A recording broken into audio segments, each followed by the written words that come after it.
we're asked here to differentiate f of x to find the turning points.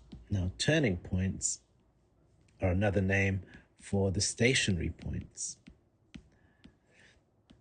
And those are the points where the first derivative, dy by dx, or in this case, the derivative of f of x, so f dash, is equal to 0.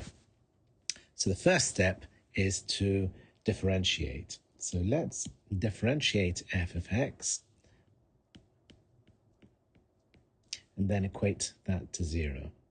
So for each of these terms, we multiply by the power and then we subtract 1 from the power. So it's 3x to the power 2 minus 18x plus 24. So each power is multiplied by the coefficient, and then we subtract 1 from the power. Now, that is now a quadratic. So we equate it to 0 because that's what it means to have a stationary point. Now you factorize. I could probably take 3 as a common factor.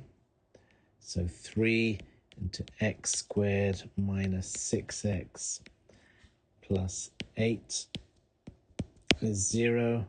That factorizes nicely into x minus 2 times x minus 4. And that gives me 2 values for x. So I can write x equals 2 or x equals 4. And because they're asking to find the location of the stationary points, I need also now to find y. And I find y by substituting these 2 values of x back into the original function. So at 2, we find f of 2. If you calculate that, you get 8. And f of 4 gives you 4. So my 2 turning points or stationary points are 2, 8 and 4, 4. The next question asks, how many zeros are there? How many roots? How many points are there where f of x equals 0? i.e., we call these the x-intercepts, or the roots. So how many times does this function cut the x-axis? Now, if you think of the function, it's cubic, x to the power 3, so it's going to look something like this. And there are 2 turning points. There's a turning point at 2, 8 there, and a turning point at 4, 4 there. Let me quickly label that. So that's 2, 8, and this is 4, 4. Now, both of these points is above the x-axis. So if this is the x-axis, i.e. y equals 0, then both of these points is above the x-axis. So it looks like this cubic function has a solitary root. So there's only one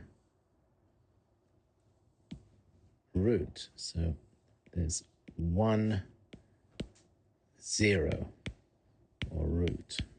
There's only one x-intercept, one point where it cuts the x-axis. So that's the answer to the question, how many zeros does the function have?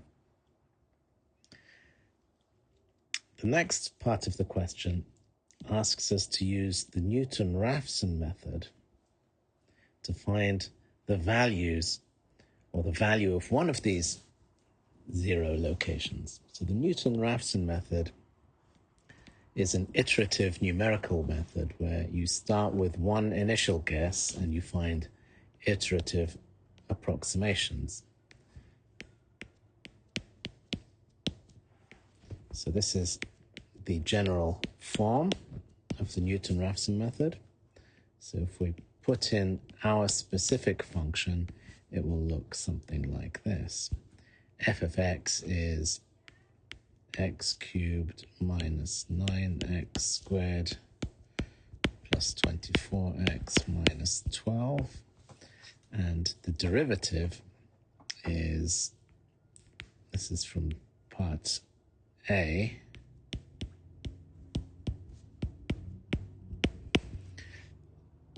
and these x's, these would be the same as xn.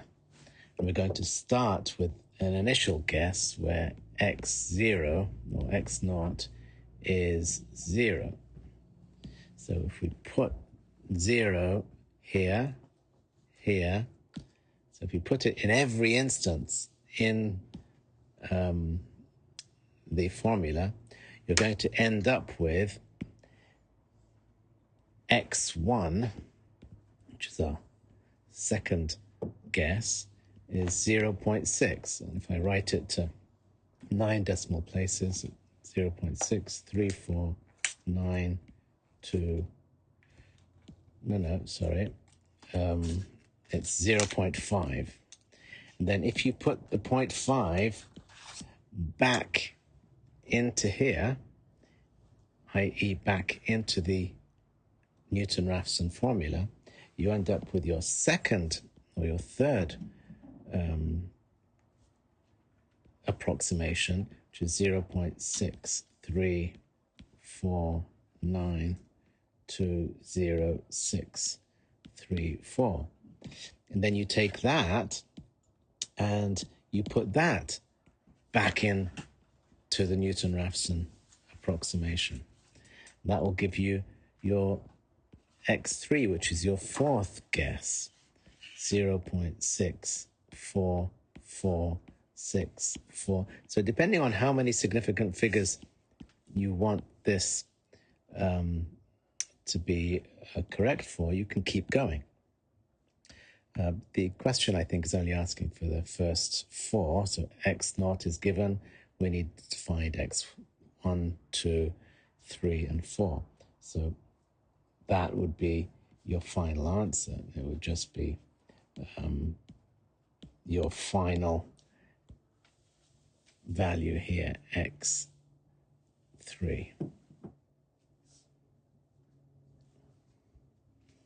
So that's how you would answer a question like that.